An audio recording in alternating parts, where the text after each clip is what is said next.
7 nuovi magistrati, tutte donne, rafforzano l'organico del Tribunale di Agrigento. Hanno prestato giuramento davanti al Tribunale Collegiale Civile presieduto da Luciana Elisabetta Arrazete, 5 sostituti procuratori e 2 giudici.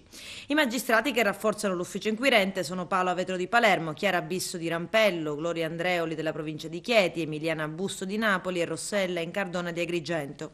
Nel settore giudicante si sono invece insediate Maria Cristina La Barbera e Ornella Zelia Maimone di Pietraperzia, quest'ultima sarà destinata al penale, la prima al civile. Gli organici sono come una fisarmonica, ha commentato il presidente del tribunale Pietro Maria Falcone. E in questo momento nel settore giudicante andremo incontro a un'emorragia perché ci sono 7 colleghi pronti al trasferimento e i rinforzi arriveranno solo nei prossimi mesi.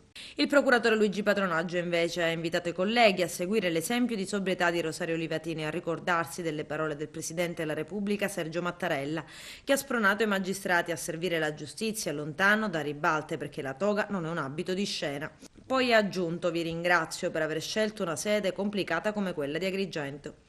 Ed il CSM ha deliberato l'assegnazione di 8 magistrati che potranno per arrivare solo in primavera. Si tratta di vincitori di concorso che dopo aver svolto il tirocinio a Palermo inizieranno la loro carriera in toga al Tribunale di Agrigento. Sono tutti siciliani e giovanissimi, quasi tutti trentenni. Per altri 6 giudici è stato invece deliberato il trasferimento.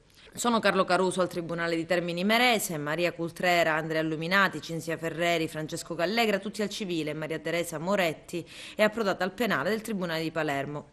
Ancora scoperta la casella del vice procuratore di Agrigento dopo il trasferimento di Ignazio Fonso e a giorni anche i trasferimenti di altri 3 sostituti, Andrea Maggioni, Silvia Baldi e Carlo Cinque, che andranno rispettivamente a Ferrara, Bologna e Monza.